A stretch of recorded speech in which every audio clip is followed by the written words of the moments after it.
तो देखिए, सबसे पहले हम बात करते हैं राजनीतिक दल की, पॉलिटिकल पार्टीज की।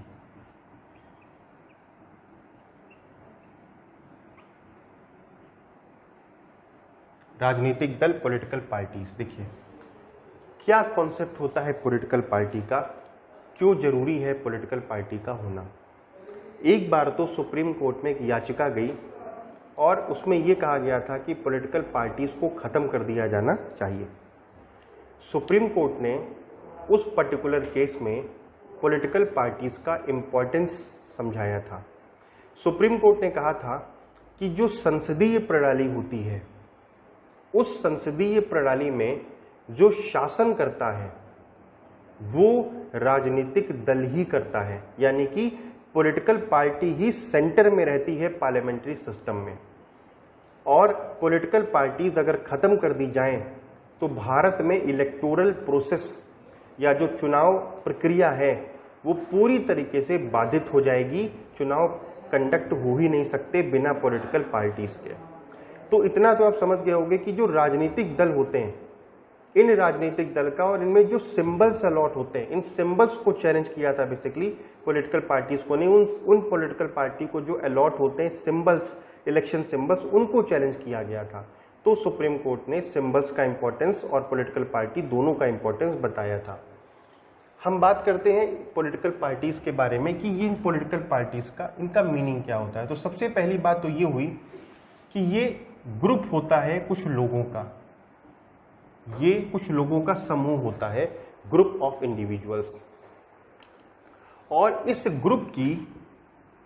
ग्रुप की समान विचारधारा होती है, समान विचारधारा यानी कि आइडियोलॉजी, इनकी समान विचारधारा होती, कॉमन आइडियोलॉजी होती है। ये सारे लोग एक ही विचार को रखते हैं। उसके बाद में तीसरे नंबर पे देखा जाता है कि ये संवैधानिक साधनों से, याद रखिएगा, संवैधानिक साधनों से के द्वारा, संवैधानिक साधनों के द्वारा ये क्या करते हैं, ये सत्ता को पाना चाहते हैं, यानी कि ये पावर में आना चाहते हैं। और मीन्स क्या होंगे, मीन्स होंगे कॉन्स्टिट्यूशनल या संवैधानिक। साधन कैसे होंगे, मीन्स कैसे होंगे, साधन को क्या कहा जाता है, मीडियम या मीन या मोड। तो मीन्स कैसे होंगे, कॉन्स्टिट्यूशनल। और कॉन्स्टिट्यूशनल मीन्स का मतलब होता है प्रॉपर डेमोक्रेसी, यानी कि चुनाव लड़के सत्ता में आना चाहते हैं। तो इनडायरेक्टली मैंने बोल दिया संवैधानिक साधन का मतलब होता है लोकतंत्र। और दो चीजें होती हैं, ये तो माध्यम हो गया। एंड क्या होगा, एंड का मतलब उद्देश्य क्या होगा, उद्देश्य होगा सत्ता को पाना। और सत्ता को पाने के बाद ये क्या, क्यों सत्ता को पाना चाहते हैं, टू प्रमोट नेशनल इंटरेस्ट, राष्ट्रीय महत्व के संवर्धन के लिए, राष्ट्रीय महत्व के संवर्धन के लिए, प्रमोशन के लिए या संवर्धन के लिए। ये है एक पॉलिटिकल पार्टी का नॉर्मल मीनिंग कि राजनीतिक दल कुछ लोगों का समूह होता है जिनकी समान विचारधारा होती है और वो क्या करना चाहते हैं, वो सत्ता को पाना चाहते हैं संवैधानिक साधनों के द्वारा, कॉन्स्टिट्यूशनल मीन्स के द्वारा वो पावर में आना चाहते हैं। और उनका जो अल्टीमेट ओवरऑल ऑब्जेक्टिव होता है कि सत्ता को क्यों पाना चाहते हैं, तो उसके पीछे होता है राष्ट्रीय हित का संवर्धन, यानी कि प्रमोशन ऑफ नेशनल इंटरेस्ट। ये इसका पॉलिटिकल पार्टी का मीनिंग होगा। अब देखिए, अगर मैं बात करूं कि आइडियोलॉजी की, विचारधारा की, तो आप इसके लिए भी प्रीएम्बल की क्लास को रेफर कर सकते हो, डिस्कस किया है मैंने वहां पर आइडियोलॉजी के बारे में। अगर मैं विचारधारा की बात करूं या आइडियोलॉजी की बात करूं तो हर पॉलिटिकल पार्टी का एक अपनी अलग आइडियोलॉजी होती है। हर राजनीतिक दल की अपनी अलग विचारधारा होती है। कुछ राइटिस्ट होते हैं, कुछ लेफ्टिस्ट होते हैं। ये लेफ्ट राइट का कॉन्सेप्ट भी मैंने प्रीएम्बल में बता रखा है, यहाँ पर जब अभी मौका आएगा तो बताएंगे लेफ्ट राइट के बारे में। तो आइडियोलॉजी होती। अब देखिए, सपोज करिए कि जो राजनीतिक दल है, जो पॉलिटिकल पार्टी है, इस पॉलिटिकल पार्टी की एक आइडियोलॉजी होगी और ये पॉलिटिकल पार्टी चाहती होगी कि इस आइडियोलॉजी के माध्यम से हम भारत के ऊपर शासन करें। जैसे कम्युनिस्ट आइडियोलॉजी हो गई, एंटी रिलीजियस होते हैं वो लोग, धार्मिक धर्म से इनका कोई संबंध नहीं होता, और मार्क्स तो वैसे भी धर्म का दुश्मन था, उसी ने कहा था कि धर्म एक अफीम की तरह है। तो लेफ्ट जितने भी लेफ्टिस्ट ग्रुप होते हैं वो बिल्कुल भी किसी भी कीमत पे वो रिलीजन को एक्सेप्ट नहीं करते। तो जो राजनीतिक दल होता है उसकी अपनी अलग आइडियोलॉजी होती है। अब होता क्या है कि ये राजनीतिक दल, ध्यान से सुनेगा, जो मैं एक लाइन लिखने जा रहा हूं यही क्रक्स हो जाएगा इस पॉलिटिकल पार्टी का। ये जो पॉलिटिकल पार्टी राजनीतिक दल है, ये पॉलिटिकल पार्टी क्या करती है, ये पॉलिटिकल पार्टी सत्ता को, किसको, सत्ता को अपना माध्यम बनाती है। सत्ता को क्या बनाती है, ये सत्ता को अपना मीन्स बनाती है, अपना मीडियम बनाती है, माध्यम बनाती है या मीडियम बनाती है। ये सत्ता को अपना मीडियम बनाती है। क्यों सत्ता को अपना मीडियम, यह है क्या, राजनीतिक दल। इस राजनीतिक दल को सत्ता चाहिए, ये राजनीतिक दल सत्ता को क्या बना रही है, सत्ता को अपना मीडियम बना रही है। क्या करने के लिए मीडियम, यानी एंड क्या है, उसका अंत क्या है, उसका अल्टीमेट उद्देश्य क्या है, कि हमारी विचारधारा के अकॉर्डिंग उस देश पर शासन हो, यानी कि उस राज्य पर शासन हो। ये है एक आइडियोलॉजी, और एग्जैक्ट आइडियोलॉजी है राजनीतिक दल की। यानी कि जो पॉलिटिकल पार्टी होगी, ध्यान से सुनिएगा, उसकी हर विचारधारा अलग होगी। ये राजनीतिक दल क्या करते हैं, ये राजनीतिक दल सत्ता को पाना चाहते हैं, और सत्ता को पाना चाहते हैं ये संवैधानिक साधनों के द्वारा, गलत तरीके से नहीं, जैसे पाकिस्तान में तख्ता पलट करके, इस तरीके से नहीं, कॉन्स्टिट्यूशनल मीन्स के through, and the only constitutional mean is the establishment of democracy, लोकतंत्र के माध्यम से तो सत्ता को पाना चाहते हैं। अब जैसे मैं आपको अगर एग्जाम्पल दूं तो मैं कम्युनिस्ट का एग्जाम्पल लेता हूं, क्योंकि उनकी स्पष्ट विचारधारा है। भाजपा की भी आप कह सकते हो, मगर भाजपा की विचारधारा भी डोलती रहती है, मगर कम्युनिस्ट की विचारधारा बिल्कुल स्टैटिक है। उनकी विचारधारा पर कोई उंगली नहीं उठा सकता कि उनकी सर्टेन विचारधारा नहीं है, डेफिनेट नहीं, उनकी डेफिनेट आइडियोलॉजी है, एक निश्चित आइडियोलॉजी है जिसके अकॉर्डिंग हमेशा वो काम करते हैं। तो जो सीपीआई और सीपीएम है, बेसिकली ये सीपीआई एक ही पार्टी हुआ करती थी, 1964 में अलग हो गए दोनों, सीपीएम निकल कर आया और वो सीपीएम धीरे धीरे करके और मजबूत हो गया। आज की डेट में इन दोनों की हालत खराब है, क्योंकि इनका वजूद ही इनका अस्तित्व ही खतरे में आ गया है, क्योंकि भारत में अब साम्यवाद धीरे धीरे खत्म हो चुका है। तो ये जो सीपीआई है, ये सीपीएम है, ये कम्युनिस्ट पार्टीज हैं। इन कम्युनिस्ट पार्टीज की जो कोर आइडियोलॉजी है, मेन आइडियोलॉजी, वो है इक्वालिटी, समानता, एंटी रिलीजन, धर्म को बिल्कुल भी महत्व नहीं देते, धार्मिक होते ही नहीं है। उसके बाद में ये कहीं ना कहीं मार्क्सिज्म की आइडियोलॉजी को फॉलो करते हैं और क्रांति पर विश्वास रखते हैं, रेवोल्यूशन पर विश्वास रखते हैं, और उस रेवोल्यूशन को करने के लिए अगर इन्हें हिंसा भी करनी पड़ जाए तो ये हिंसा से भी पीछे नहीं हटते। इनकी स्पष्ट विचारधारा है।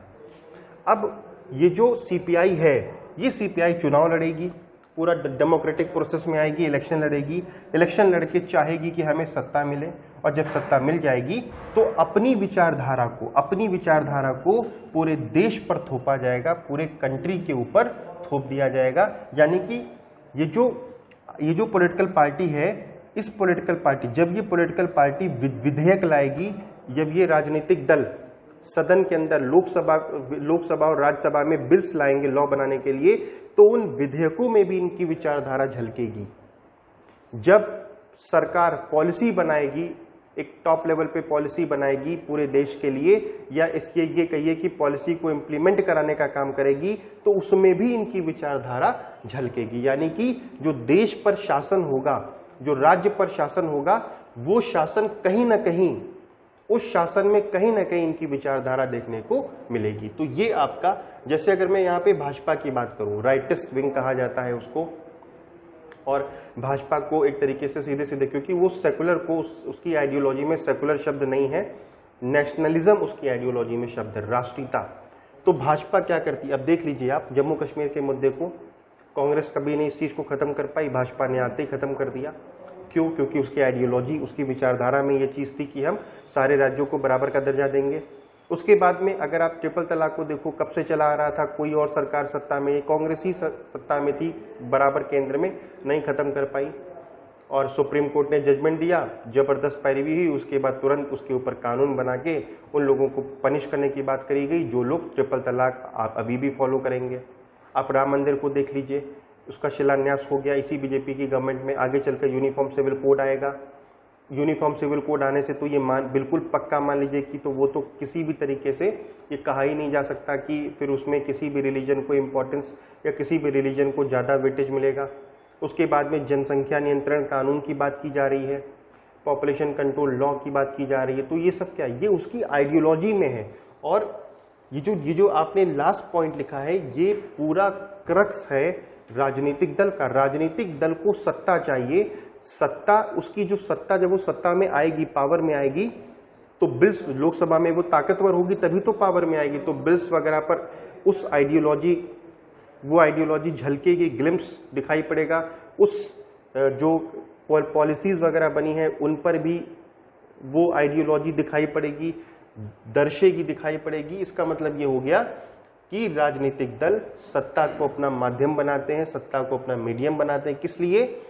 पूरे देश पर शासन करने के लिए। और शासन जब वो कर रहे होते हैं तो उसमें राजनीतिक ये विचारधारा जो होती है ये दिखाई पड़ती है, भले वो किसी को पसंद आती हो या पसंद ना आती हो, इससे कोई फर्क नहीं पड़ता। वो अपनी पॉलिसीज के अकॉर्डिंग क्या करते हैं, कानून और कार्यपालिका के द्वारा जो आदेश जारी किए जाते हैं उसमें वो दिखाई पड़ता है। अब देखिए, मैंने बोला कि भारत में आइडियोलॉजी ही तो है जिसके आधार पर पॉलिटिकल पार्टीज को, उनके कैंडिडेट को लोग चुनते हैं। भाई ये सारे राजनीतिक दल चुनाव के पहले एक मैंडेट जारी करते हैं, घोषणा पत्र। उस घोषणा पत्र में लिखा होता है कि हमारा एस्पिरेशंस क्या क्या है, महत्वाकांक्षाएं क्या क्या हैं, हम क्या क्या करना चाहते हैं, अगर हम पावर में आएंगे तो हम ये करेंगे। उसी घोषणा पत्र को देखकर, पढ़कर एक समझदार व्यक्ति वोट देता है। हालांकि वो बात अलग है कि अल्टीमेटली लास्ट में आते आते पूरा चुनाव जाति और धर्म के ऊपर लड़ा जाता है और पोलराइज हो जाता है, लेकिन जो रैशनल पर्सन है, जो एक समझदार व्यक्ति है, वो हमेशा वोट देते समय इन फैक्टर्स को शायद बाद में रखता हो, लेकिन वो ये देखता हो कि इस पॉलिटिकल पार्टी के मैंडेट में क्या क्या बातें लिखी। जैसे राहुल गांधी ने जो कांग्रेस का मैंडेट था उसमें साफ साफ लिखा हुआ था कि हम राजद्रोह के कानून को समाप्त कर देंगे। अब कोई भी रैशनल पर्सन, कोई भी एक समझदार व्यक्ति ये कभी नहीं कहेगा कि राजद्रोह का कानून समाप्त हो जाए। जब सेडिशन का लॉ इंडिया में है तब तो ये हालत है भारत में, इतना जबरदस्त अलगाववाद दिखाई पड़ रहा है। आप कश्मीर को ले लीजिए, वहाँ तो बाकायदा पूरी पाकिस्तान उनकी फंडिंग करता है, अमेरिका भी फंडिंग करता था। तो उस केस में ये जो जितनी भी ये अलगाववादी या सेपरेटिज्म की टेंडेंसी रखने वाले लोग हैं, ये फलते फूलते हैं उस माहौल में। तो ऐसे केसेस में क्या होता है कि जो समझदार व्यक्ति होता है उसे कांग्रेस का मैनिफेस्टो जो उसने मैनिफेस्ट किया होगा वो नहीं पसंद आया होगा। बीजेपी ने तो साफ साफ कहा था कि हम इस सेडिशन को रखेंगे, तो सेडिशन का होना जरूरी है, लेकिन हाँ ये है कि हर छोटे छोटे मामले में राजद्रोह का कानून लागू कर दिया जाना सही नहीं होता। उस पर वो एक अलग विषय, अलग चर्चा का ही विषय है, वो उस पर हम बात भी नहीं करेंगे। तो मैं आपको ये बताना चाह रहा था बार बार कि पॉलिटिकल पार्टीज जब अपना मैंडेट जारी करती हैं तो उस केस में क्या होता है, पब्लिक अगर समझदार है, वो जाति या धर्म को ज़्यादा इंपॉर्टेंट प्लेस नहीं देती है, तो वो क्या करेगी, वो हमेशा इस बात पर वोट देती है कि पहले क्या किया था अगर ये पार्टी सत्ता में थी और ये पार्टी आगे सत्ता में आएगी तो क्या क्या कर सकती है, उस मैंडेट के थ्रू वो वोट देते हैं। तो कहीं ना कहीं आप भी जानते हो, भारत की जो अधिकांश जनता है, अगर उसे किसी भी पर्टिकुलर पॉलिटिकल पार्टी की आइडियोलॉजी पसंद आई तो वो उसी पॉलिटिकल पार्टी में खड़े हुए कैंडिडेट को वोट दे देती है। इसका मतलब वो पार्टी सत्ता में आ जाती है, फिर वो उस पूरे देश के ऊपर क्या करती है, अपनी पॉलिसीज अप्लाई करती है, अपनी विचारधारा अप्लाई करती है। अपनी विचारधारा कैसे अप्लाई होती है, कानूनों में दिखाई पड़ती है जब कानून बनते हैं, और जब कार्यपालिका इम्प्लीमेंट कराती हैं लॉ को ग्राउंड लेवल पर, ग्रास रूट लेवल पर, तो भी वो आइडियोलॉजी देखने को मिलती। तो ये है आपका पॉलिटिकल पार्टीज का कॉन्सेप्ट कि क्यों पॉलिटिकल पार्टी जरूरी है पार्लियामेंट्री सिस्टम में। इतनी ये जरूरी नहीं है प्रेसिडेंशियल सिस्टम में, मगर जो पार्लियामेंट्री सिस्टम है वहां पर पॉलिटिकल पार्टीज का होना बहुत जरूरी। अब मैं आपको पॉलिटिकल पार्टी यानी कि जो राजनीतिक दल हैं, इन राजनीतिक दल के बारे में, यानी कि इनमें जो पॉलिटिकल पार्टीज हैं उनकी भारत में जो राजनीतिक दल प्रणाली है, पॉलिटिकल पार्टी सिस्टम, वो कैसा है, उसकी क्या क्या विशेषताएं हैं। जो पॉलिटिकल पार्टी सिस्टम है इंडिया में, इसकी क्या क्या विशेषताएं हैं, इस पर आइए बात करते हैं। ये टॉपिक वैसे तो मेंस का है, आया हुआ है एग्जाम में, मगर ये अगर पेपर बनाने वाला चाहे तो प्रीलिम्स में भी पूछ सकता है, आ सकता है प्रीलिम्स में। यानी कि features of Indian political party system, जो भारत में राजनीतिक दल प्रणाली है उसकी विशेषताएं क्या क्या है। तो सबसे पहली विशेषता है उसकी मल्टी पार्टी सिस्टम। आप जानते ही हो भारत में मल्टी पार्टी सिस्टम, कई सारे राजनीतिक दल हैं, कई हजार राजनीतिक दल हैं। उनमें कुछ रिकॉग्नाइज्ड हैं by the election commission of India, कुछ रिकॉग्नाइज्ड नहीं भी हैं, कुछ रजिस्टर्ड हैं, कुछ अनरजिस्टर्ड हैं। जो रजिस्टर्ड है उसमें भी स्टेट पॉलिटिकल पार्टीज के तौर पे और नेशनल पॉलिटिकल पार्टी के तौर पे हैं। तो मल्टी पार्टी सिस्टम। अब नेक्स्ट पॉइंट ये उठता है कि मल्टी पार्टी सिस्टम इंडिया में क्यों है, और ये अगर हम नज़ीर के तौर पे पेश करें तो कहाँ कहाँ पर है ये।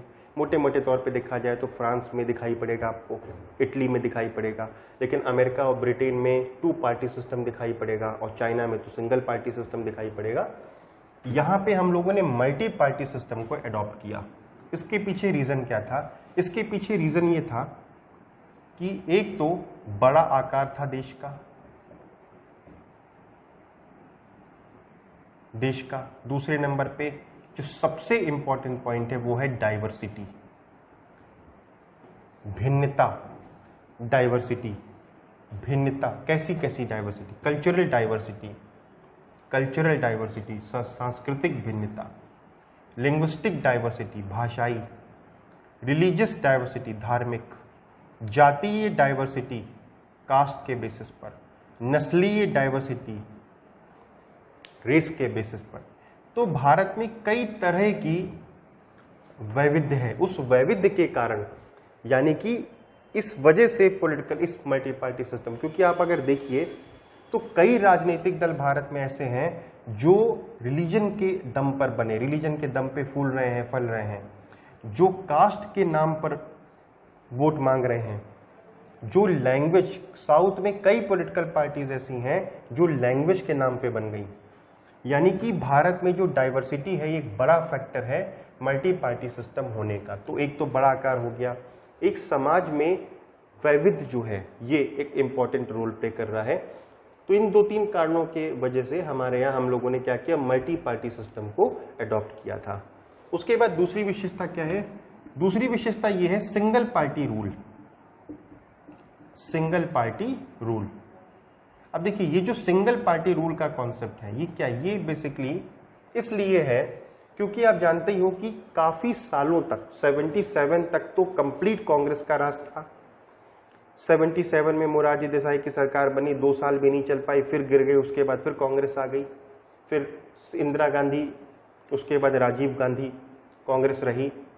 फिर 1991 में मोरारजी देसाई, 1991 में पीवी नरसिम्हा राव की सरकार बनी, कांग्रेस की सरकार थी। उसके बाद फिर अटल बिहारी वाजपेयी की सरकार बनी, 3 बार वो प्रधानमंत्री बने।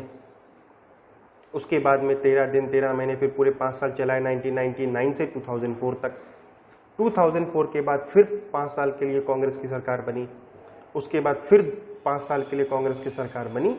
तो जो आलोचक हैं उन्होंने ये कह दिया इंडिया में सिस्टम तो मल्टी पार्टी है मगर रूल सिंगल पार्टी का होता है, और कांग्रेस का रूल अधिकांश, मतलब अब तक कांग्रेस का रूल ही देखा गया। भाजपा तो सही मायने में 2 ही बार आ पाई कंप्लीट मेजॉरिटी में, क्योंकि जो 1999 में अटल बिहारी वाजपेयी की गवर्नमेंट थी उसमें बहुत सारे दल ऐसे थे, इस वजह से अटल बिहारी वाजपेयी उसमें कोई बोर्ड निर्णय नहीं ले पाते थे। तो उनकी स्थिति बहुत कमजोर थी, क्योंकि जितने भी दल थे उसमें वो सब डराते धमकाते थे कि हम समर्थन वापस ले लेंगे तो सरकार गिर जाएगी।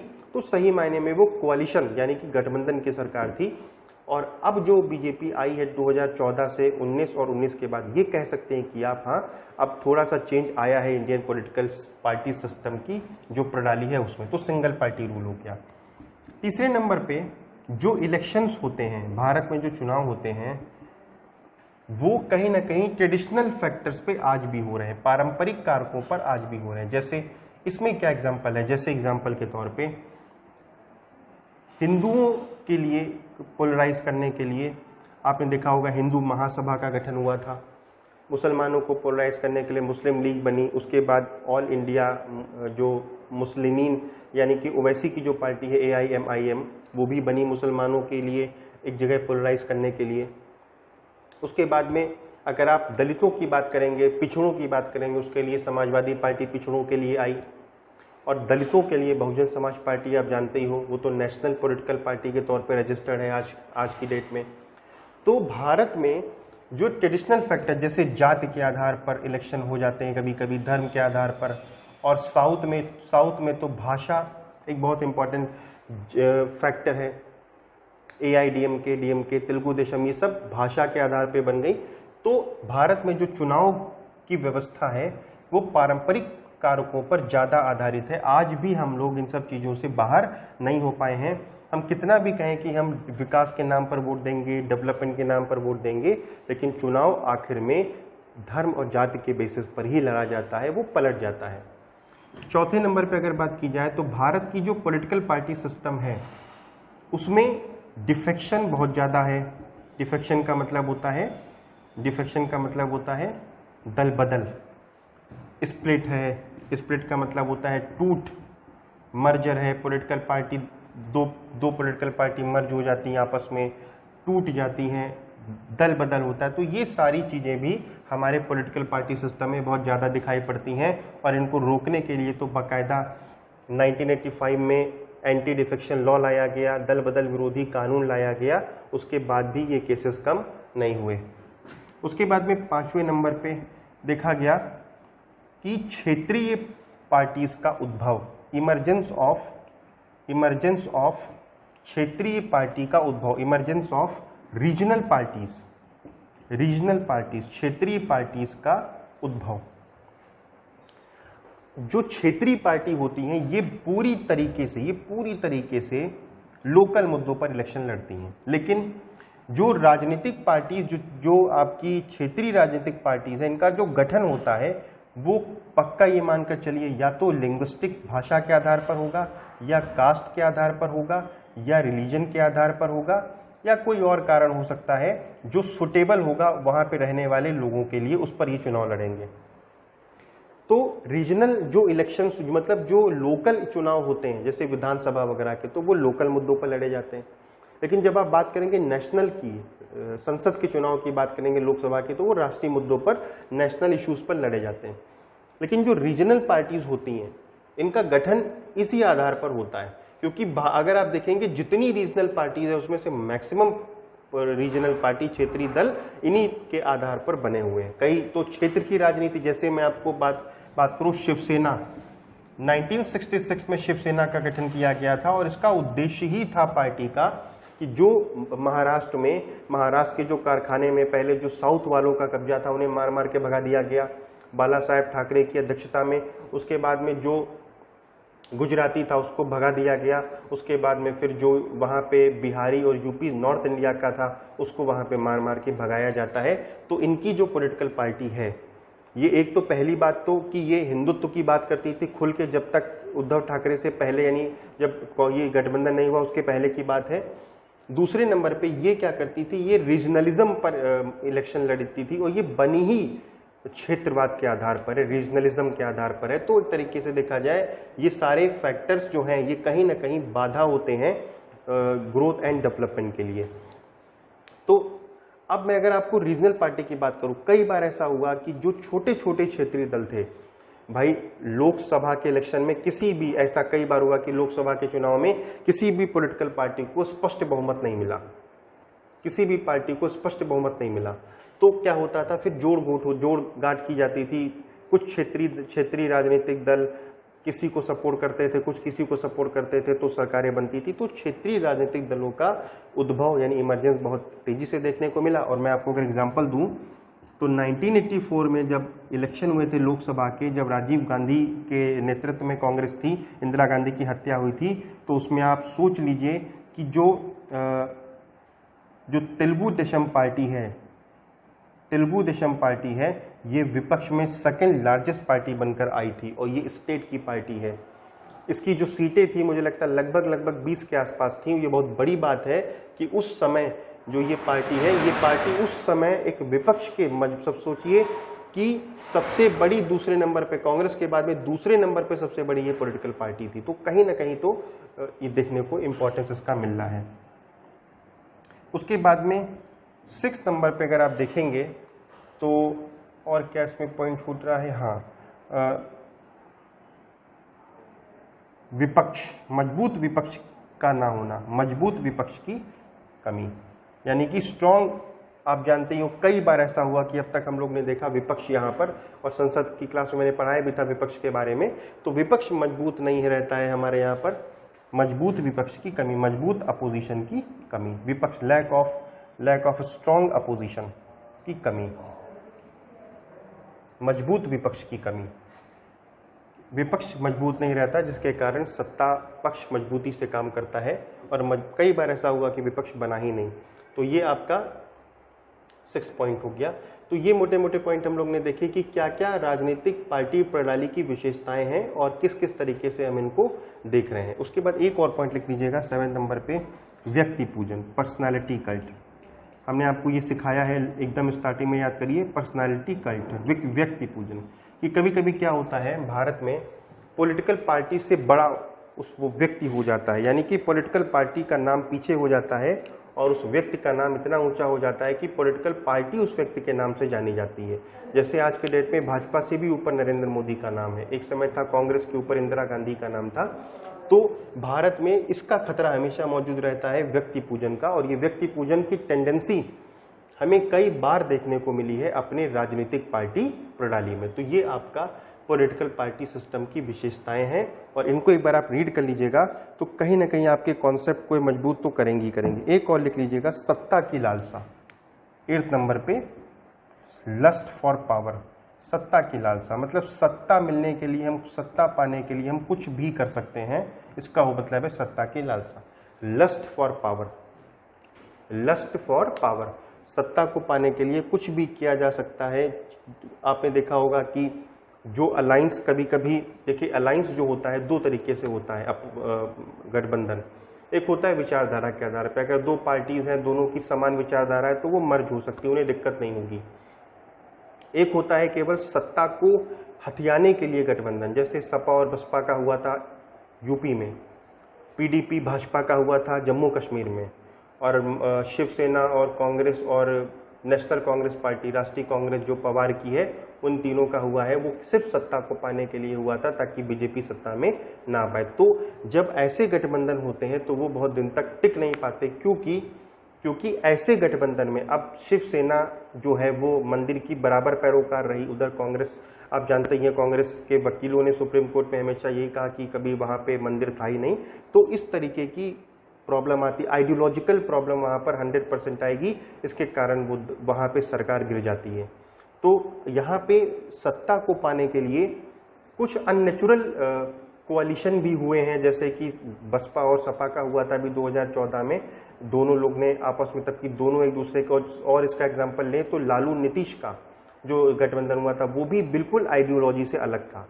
तो अगर आइडियोलॉजी सिमिलर है तब तो कोalition की गवर्नमेंट रन करती है, 5 साल तक चल जाती है विदाउट एनी रिस्ट्रिक्शन और हिंड्रेंस। अगर कोalition अननेचुरल है, अगर गठबंधन अननेचुरल है, अप्राकृतिक है, यानी कि without any similarity of ideology हुआ है, तो उस केस में गठबंधन की सरकार को चला पाना मुश्किल होता है। तो भारत में सत्ता की लालसा, ये 8 पॉइंट आपके इंपॉर्टेंट पॉइंट हैं। मैंने प्रैक्टिकली समझाए कि राजनीतिक पार्टी प्रणाली की जो विशेषताएं हैं वो यहाँ पे इस तरीके से हमको देखने को मिलती हैं। उसके बाद में अब इसमें कुछ पॉलिटिकल पार्टीज के बारे में है, तो मैं वो आपको एक लिस्ट दे दूंगा, उसी से आप पॉलिटिकल पार्टीज की जो ईयर के जो ईयर का जो क्रम है, कब कब कौन कौन सी पॉलिटिकल पार्टी बनी, तो उनको आप 2-3 बार पढ़िएगा, वो याद हो जाएगा। क्योंकि इसको यहाँ पे पढ़ाने का इस क्लास में कोई मतलब नहीं है, इसलिए क्योंकि यहाँ से अगर कभी क्वेश्चन आता भी है तो प्रीलिम्स में आएगा, और प्रीलिम्स में भी ऐसे आता है जैसे कि आप ये समझ लीजिए कि 4 ऑप्शन आपको दे देगा, 4 पॉलिटिकल पार्टी के नाम लिख देगा, उसके आगे 4 के सन लिख देगा, बोलेगा कि मैच कराने के लिए। तो कुछ पॉलिटिकल पार्टीज इंपॉर्टेंट हैं, जैसे बीजेपी का है, हो गया, बसपा का हो गया, तृणमूल का हो गया, आम आदमी पार्टी का हो गया, कांग्रेस का हो गया और कम्युनिस्ट पार्टी का हो गया। एक क्वेश्चन ये भी पूछा गया था कि कम्युनिस्ट पार्टी ऑफ जो मार्क्सिस्ट है सीपीएम, वो सीपीआई से कब अलग हुई? 1964 में अलग हुई थी। उसके पीछे भी एक अपना बैकग्राउंड है कि वो क्यों अलग हुई थी। तो हर पॉलिटिकल पार्टी के बनने के पीछे कहानी है, तो वो हम लोगों के फिलहाल सिलेबस में नहीं है। तो हमें केवल ये याद रखना होगा कि कौन सी पॉलिटिकल पार्टी का जन्म किस ईयर में हुआ। उसकी एक टेबल है छोटी सी, वो मैं आपको प्रोवाइड करा दूंगा, आप उससे उसको पढ़ लीजिएगा। अब नेक्स्ट पॉइंट आता है इसमें कि प्रेजेंट टाइम में कितने राजनीतिक दल हैं, और इनमें भी 2 पार्ट में बांट दीजिए उसको, नेशनल पॉलिटिकल पार्टी और स्टेट पॉलिटिकल पार्टीज के तौर पे कितनी पार्टीज हैं और इनकी कंडीशंस क्या क्या होती हैं, कौन सी शर्तें पूरी होने पर राष्ट्रीय पॉलिटिकल पार्टी का दर्जा मिलता है और कौन सी शर्तें पूरी होने पर स्टेट पॉलिटिकल पार्टी का दर्जा मिलता है, और मान्यता देता कौन है? वो देता है इलेक्शन कमीशन ऑफ इंडिया। तो नेशनल पॉलिटिकल पार्टी की अगर मैं बात करूं, तो नेशनल पॉलिटिकल पार्टी के लिए ये कहा जाता है कि उसमें अगर 3 शर्तें हैं, 3 में भी कोई एक अगर पूरी हो गई तो आपको राष्ट्रीय राजनीतिक दल का दर्जा मिल जाएगा। और भारत में प्रेजेंट टाइम में 8 ऐसी पॉलिटिकल पार्टी हैं, 8 पॉलिटिकल पार्टीज हैं जिनको राष्ट्रीय राजनीतिक दल का दर्जा मिला हुआ है। उसमें आपकी बीजेपी है, कांग्रेस है, बसपा है, तृणमूल कांग्रेस है, नेशनल कांग्रेस पार्टी है जो शरद पवार की है, उसके बाद में आपकी इसमें सीपीआई है, सीपीएम है, और आपकी इसमें नेशनल पीपल्स पार्टी है जो जून 2019 में जो मिजोरम की पार्टी है नॉर्थ ईस्ट की, तो उसको राजनीतिक दल का दर्जा मिला था जून 2019 में। इसमें कई पॉलिटिकल पार्टीज में मान्यता मिलती कैसे है? परफॉर्मेंस के आधार पर। ध्यान रखिएगा, राजनीतिक दल को जो मान्यता मिलती है राष्ट्रीय और स्टेट के तौर पे, वो मिलती है हमेशा परफॉर्मेंस के आधार पे, कि परफॉर्मेंस इलेक्शन में कैसा रहा है, उस परफॉर्मेंस के बेसिस पर मिलती है। पहले क्या होता था, पहले कुछ समय के बाद election commission of India examination करता था, परीक्षण करता था कि कौन कौन पॉलिटिकल पार्टी अभी भी राष्ट्रीय पॉलिटिकल पार्टी के तौर पे हैं। तो अभी मैं आपको इतना बता दूं कि फिलहाल 2024 या 25 तक तो नहीं होगा, अगर होता भी है तो 2-3 ऐसी राजनीतिक दल दिखाई पड़ रहे हैं जिनसे राष्ट्रीय राजनीतिक दल का दर्जा छीना जा सकता है। क्योंकि इसलिए छीना जा सकता है राष्ट्रीय राजनीतिक दल का दर्जा, क्योंकि जो इलेक्शंस हुए हैं उनमें उनका परफॉर्मेंस इतना अच्छा नहीं रहा है। तो ये आपका इलेक्शन को लेकर कि कौन कौन से शर्तें पूरी होती हैं तो उसमें राष्ट्रीय पार्टी का दर्जा मिलता है, और कौन कौन सी पूरी होती हैं तो स्टेट पॉलिटिकल पार्टी का दर्जा मिलता है।